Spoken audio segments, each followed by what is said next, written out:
question 200 a number of islands, and this is a median LEETCODE question, and this is a frequently asked question. And if you want to understand breadth search, and this is a question that you have to know how to do, and just from these frequently asked numbers, you will be able to see that this is definitely a very important problem that you definitely need to know how to solve. So given M multiplex n to the binary grid, which represents a map of 1 is island, 0 is water, return the number of islands. Islands is surrounded by water is formed by connecting adjacent island horizontally or vertically. You may assume all 4 edges of the grid are all surrounded by water. And you can see this is the example here. Basically, what it's saying is that it wants you to return the number of the island, and 1 is island, and then the 0 is water, right? And it's 4 directionally connected. So basically, up, right, down, and right. And here is, if you look at this cell, you want to look at up, down, left, and right. And you can see that this is our island and this is a borderline. And basically what you're trying to find out is you use the algorithm, the function that you write is it find out the borderline of the island. And here you can see by looking at it, and all the ones are connected, and then you have one island here. If you look at next example that they give to you, and these 4 ones are connected as one island, and then this one is one island, because if you look at here is 0 0 0 0, so it's really not connected to anybody else but itself, right? So this is the second island here, and then the same example, this is the third example here, and then third island. That's why it returned the output as 3. And here is some constraints here you can see. Like I mentioned, this is a super important and a classic question that you really need to do when you try to prepare for coding interviews. These questions are asked by Amazon 99 times in the last 6 months. So let's think about it. If let's say we look at this example here, and by looking at this problem, first thing came to my mind is I want to use breadth search, because breadth search is actually going by layer. So the function I want to be able to write is that, of course, I'm going to have a visit set to store all the cells that I have already visited, and then I'm going to start doing breadth search from any row or column. Let's say that start from here, right?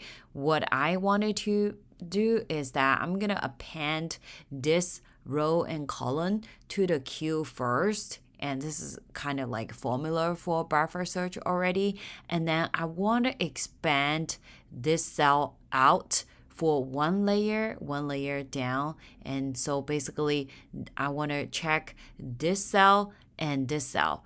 If they are 1, right, I'm going to continue to expand it. 1, 1, 1, 1. Basically, every layer that I'm appending, my goal is to append all the ones to the queue. And then also add every single one to the visit set we already visited. So then we won't visit the cell again. By the end of the breadth search function, what you should achieve is that you have already visited all the one cell in your visit set, that you should see that in all your visit set, and then also the queue should be empty and by that time, and because you keep popping from the queue, right? And then you want to, after you have the function, what you wanted to do is going through, like this one only have one island, right? So what you wanted to do is give a variable, like to say the result or island equals to 0 at the beginning, and then you can iterate through the are in ranges, a range of rows, stuff like that, and then go through every single cell.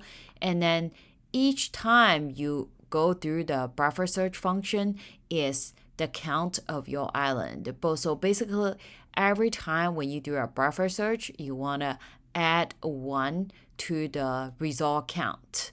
And then in the end, after it go through all the cell, you will be able to get the number of islands. So let me show you how to do this in the code. And as always, I'm gonna define the graph first, and I'm gonna say this length of grid, and this is, and like I mentioned, I want to use a visit set to show the cell that I have already visited, and I'm gonna define the buffer search function, and I'm gonna pass 2 parameters for this buffer search function, basically the row and the column, so that I can check the cell. And I want to use a deck for the queue. Can't type here. Deck for the queue, and I'm gonna say queue append, and I'm gonna append the row and the column value when I start the buffer search. And then I want to add the visit set to the RC to the visit set to show that I have already visited. So then I'm gonna go through the queue, right? While queue, what I'm gonna do is RC equals queue dot pop. I'm gonna start popping from the left. Say if I just added this RC, the first cell, right here, the number 1 here, I'm gonna pop this value, and it will basically be 0 0 because row count, column count is all 0. And then once I do that for DRDC in basically all 4 directions, in this case 1 and 0 minus 1, and this one is -1 and 0, and then 1 0. So basically all 4 directions, and I'm gonna calculate the row column with the new number that the directions. And basically what I'm trying to do is I want to calculate the RC's neighbor. That's why I put these 4 directions here. So basically R plus DR and C plus DC. So I get all the neighbor, including the ones that are out of bound for the 0 0 cell. And then once I calculate this, I want to do a condition check to make sure that they are inbound, like the rows. So I don't want to add any of the cell on top or the left side for the RC as 0 0. I only want to add the right neighbor and then the bottom neighbor, right? So that's why I want to do the condition check, and rows, and also 0 smaller equal to col and smaller than cols, and row column not in visit, so meaning that I have not visited this cell yet, because if I visit it again, I definitely wouldn't want to visit it again. So then grid and grid row col, I want to do a condition check is that the row col should be equals to 1, and I will only add it if it's a 1. If it's a 0, like this case, I wouldn't add it because it's not part of the island, right? So once that is the case, what I wanted to do is I want to append this island, part of the island, to my queue, and then continue to keep popping from the queue after this loop. And then I also wanted to add the row column to this visit set, so I won't revisit the same cell again, right? That's it. And then, so we already have the buffer search function basically go through each island, right? Then I'm gonna call the buffer search function. I want to give the result as 0 because in the end, what we have written is the number of the island. So for R in range of rows, for C in range of calls.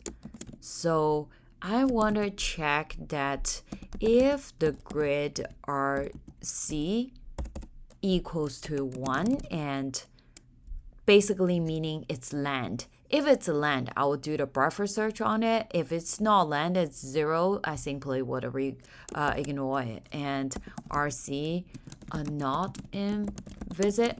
And I want to do buffer search on the RC, right? And every single time when I go run through our RC, I want to add the 1 to the result because if you go through here, it's basically one cycle of because it added all the ones for the same island. So I wanted to add a 1 to each one. And then when you call the buffer search the second time for the second island, and it will add 1 as well.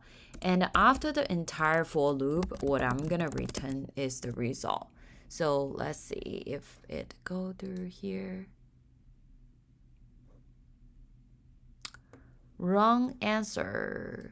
Let me see. Oh, so basically this you have to pay attention is that because all the 0 ones are quoted, so let's see if that's the case. Yeah, so basically you want to make sure that if they're used quotations, it's not like a 0. It depends on the grid, how they define it for you. If they have quote, you want to make sure that you use quote so that it gets counted and that the condition check was checking on the right thing. And let's submit it. Yep, so it went through, and I hope this is helpful. Please like my video and subscribe my channel, and it means so much to me, and I'll have more video coming up for you soon, and I'll see you. Bye bye.